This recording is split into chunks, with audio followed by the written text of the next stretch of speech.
Have you checked the children? Your little master. Hi, I'm Chucky. Wanna play? Sometimes that is better. You're gonna need a bigger boat. Long days and pleasant nights, fellow travelers along the path of the beam. I am known on this level of the tower as Jaime in Fuego, and if it please you, join me here for a bit of palaver on Hail to Stephen King, but this is a bonus little episode because of the fact that, yeah, King has apparently suddenly released a new short story called The Fifth Step. Yeah, I was in the midst of transitioning into the new set and everything, and lo and behold, all of a sudden, King decides to drop a new story in Harper's Magazine, and I guess Harper's Magazine is literally the second oldest magazine that has been published continuously in the US, going all the way back to 1850. So yeah, there's little bits of history for you, food for thought, so on and so forth. And yeah, The Fifth Step, I read it. It's about 4 pages as far as the actual magazine goes. It is free to check out on the Harper's website right now. And as I am always very candid here on the Horror Show's Hail to Stephen King segment, also obviously welcome to the Horror Show. Cecil would wring my neck if I didn't make sure to mention that aspect. But yeah, it's about a year and a half ago, King also published another story called Lori, which was, I think it was on the Elevation audiobook, and then it was also on StephenKing.com. So, you know, something to keep in mind there. But I like that story a lot better than this one, and that's me just being kind and, you know, candid and, you know, just unfiltered about this story. It's weird. So the setup of this one is that we have this guy in his 60s who has recently retired from being the manager of, like, the sanitation department in New York City. Yeah, big, prestigious work and lots of cred to clean up, obviously, you would assume. And yeah, so this dude is, you know, he's widowed, very similar to the character in Lori, which is interesting because Lori took place in Florida, this one being, you know, the city and everything, a little bit different in that regard, but similarities of the character, which is kind of, I don't know, intriguing to a slight degree. Maybe these are things King has thought about a lot, worried about, who the hell knows, but yeah, so the character in Lori was this guy who had lost his wife, and his daughter gets him a dog, and he's out walking the dog, and there's like a gator attack and all this other stuff. That one, as I said, I preferred to this one, but still an intriguing setup to a degree, you know? So this guy likes to, you know, go and buy a New York Times, aside the fact that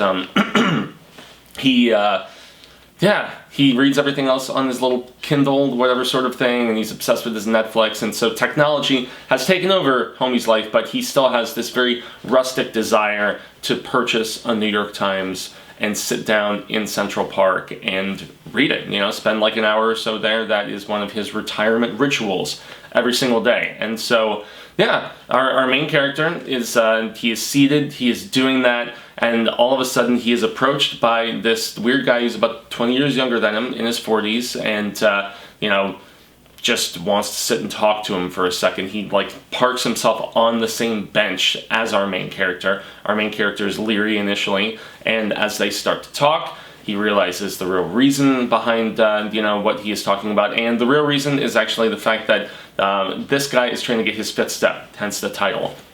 And King, as a long-reformed former alcoholic and everything, and substance abuser, as he has self-proclaimed himself, you can tell where the inspiration initially of this story is kind of coming from. It's King bearing his soul a little bit about prior transgressions, and yet obviously fictionalizing it a little bit, hopefully, once we get to the twist. And so I have always praised King's short fiction for the fact that his short fiction is very often, aside from stuff like, I don't know, maybe The Reach, you know, which I just adore, and that one is not about the twist. That one is about just being surreal and sad and stuff like that. But especially a lot of his older stuff, you know, it's all about the twist, man. It's just like a Twilight Zone episode or something of that degree, you know, something of that ilk in the anthology storytelling of the horrific variety.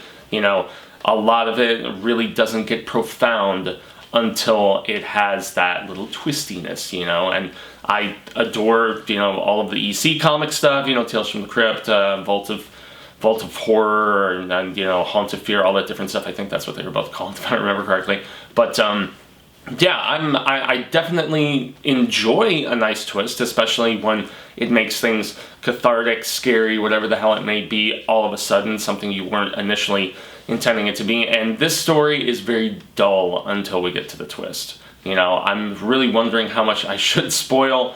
But I mean, essentially, as I said, you know, the 5th step, the 12 steps, all that stuff, that is what the title is implying. That's what it pertains to. And this guy essentially starts just bearing his heart to this retiree and talking about his prior excess problems, you know, failed marriage, you know, fighting as an adolescent, you know, finding his mother's vodka when, you know, when he was in junior high in the freezer and drinking it and replacing it with water and all kinds of stuff like that. So, I mean, it is kind of a tragic story, and you think, at least initially, it's a story of redemption, and that's where things get a little bit different in our last, like, page or so once we get to the twist, because, okay, homie has one problem, but then he has an inherent much larger problem of the gruesome variety, not of the excessive variety, and that's where we get our twist, and that's where the story tries to be something beyond boredom, I guess. This feels very much to me like the kind of story that gets published because of the fact that it is Stephen King behind it.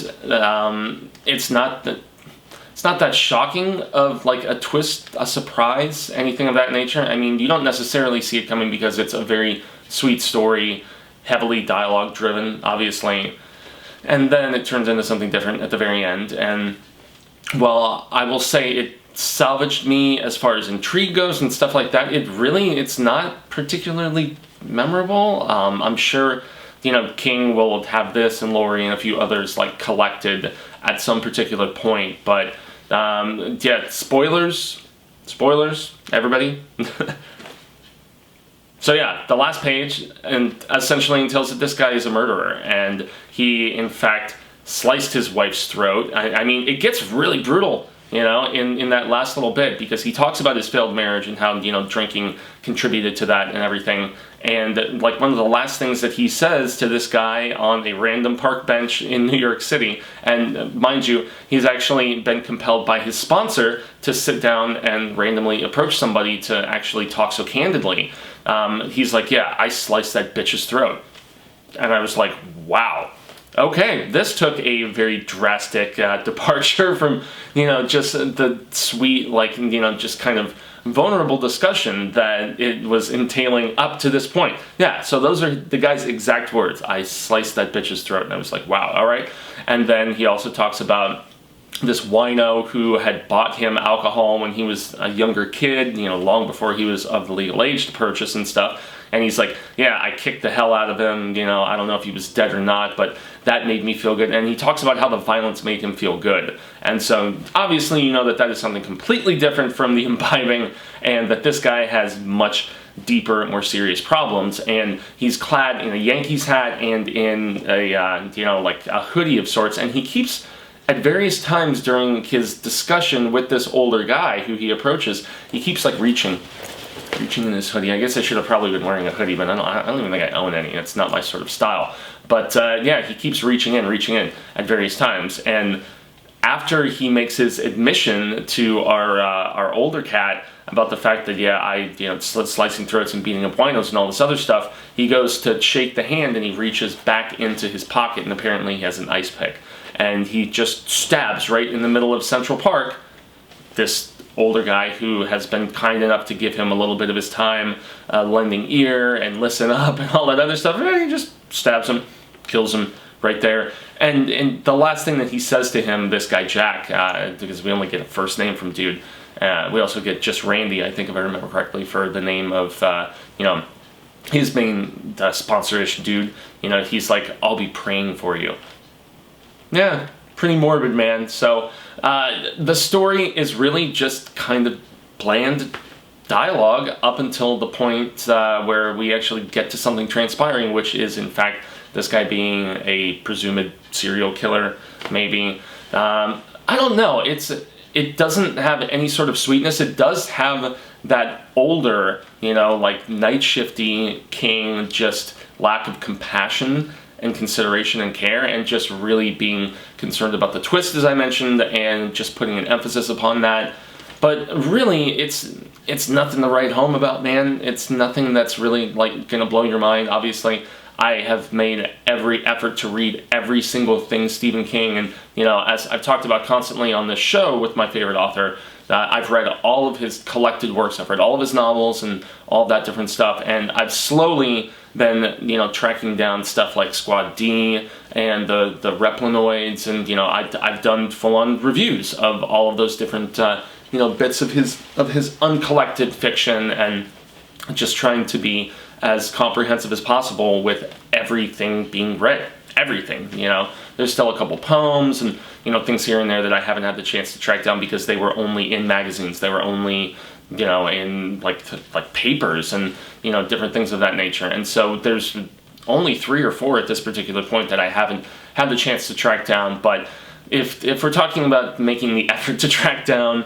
this is not one that is of any particular relevance, unfortunately. But hey, I always appreciate King's dialogue, his just his literative structure, I guess, and I mean it's a quick little breeze of a read, but not something that's really gonna like stick with you after the fact. But one thing that is gonna stick with me after the fact is, and I'm not sponsored by Pop, but damn do I wish that I could be.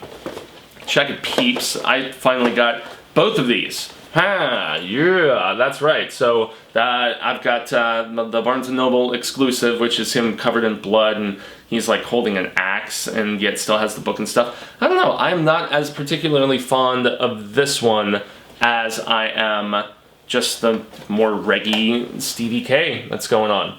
And there is, in fact, a third Stephen King pop that is coming out with relation to his cameo in It Chapter 2, so where he was like the shopkeeper and everything. That's apparently going to be another King pop, but the hair is like properly grayed up and everything. And yeah, I know that one is available at Barnes & Noble right now. It's not going to be on Amazon until March 6th, along with a bunch of other new It Chapter 2 pop dolls and stuff like that. So yeah, and you see I've got the losers and, various stuff here, and on the shelf that is not visible, with the fact that, yeah, I just kind of threw this quick sheet together as we were about to shift things onto, the new room and preparation of the new set and everything.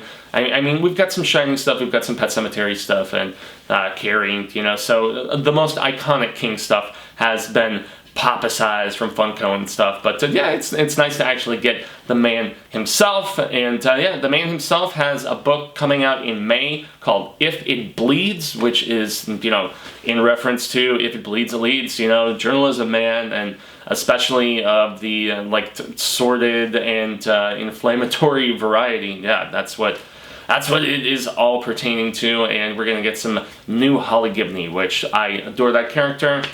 Whether it was in the Mr. Mercedes trilogy or The Outsider, I know that she has kind of taken on a life of her own in a different respect with all of the fanfare that has come for Mendelsohn and Bateman's Outsider television series. Myself and Cecil reviewed the very first episode of that show, and we're waiting until we get to the 10th and final one before we do a comprehensive season review. So look forward to that. And yeah, look forward to everything else King coming in 2020, and lots of coverage of it on this set. On this show, I should specify. Yeah, CBS All Access has The Stand coming, but really, aside from that, a lot is up in the air, and we just don't really know. We don't know about, further seasons of stuff like Castle Rock. Mr. Mercedes presumably done. Don't have, a full, confirmation on that, but yeah, I feel like I did a whole episode about it. The King Assance, it's not concluding, but it's definitely kind of subsiding a little bit, and in some degrees maybe that's cool. In some degrees, I mean, it's arguable if that is in fact the case or not. Oversaturation is a worry with Joe, and Joe, his son, has so much going on right now. He just announced a Lock and Key Sandman crossover that Cecil and I are going to be just elated to cover, because we did so much Lock and Key coverage leading up to the Netflix series, which I have mixed feelings about, but I still do enjoy it, and make sure to check that out if you get the chance. I mean, it's on par of quality with the Nosferatu show that AMC did. It's fun, but it's nowhere near as good as the source material, as all too often happens. It's a rarity that you can just actually get past the quality. It happened with Dr. Sleep, though, within the last year. So, I don't know. Personal opinion, obviously, but so very thankful. Danke, arigato, merci, gracias to everybody who tuned into this, this kind of farewell of the pre-taped variety from this Hail to Stephen King set. New chair, new, bookshelf, and there's just so much else I want to display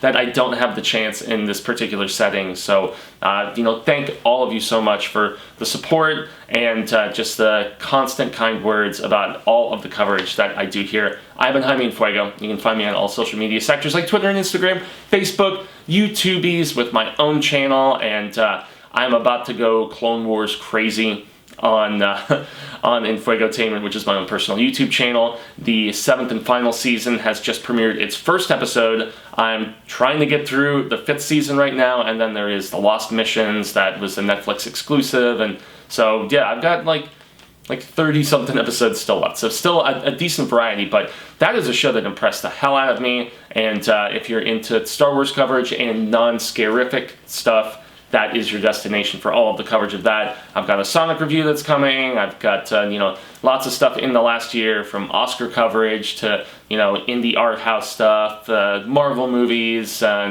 just you name it. Everything that is not of the scarific. But obviously you're here on The Horror Show, so like, share, subscribe. Greatly appreciated for all of the attention for that. And lastly, on Monday evenings, myself, Lindsay Mimsy from My 2 Cents of Nonsense, and also, we have a fourth person on that show now too. CP, the showrunner, obviously, Willis Greedia. That's the actual destination for the program. But yes, Chauncey, who is a badass lady, who is a Rotten Tomatoes certified reviewer in LA. She is our fourth and very drastically different perspective that is very necessary for show business. # show business every Monday evening, 6 p.m. Pacific, 9 p.m. Eastern.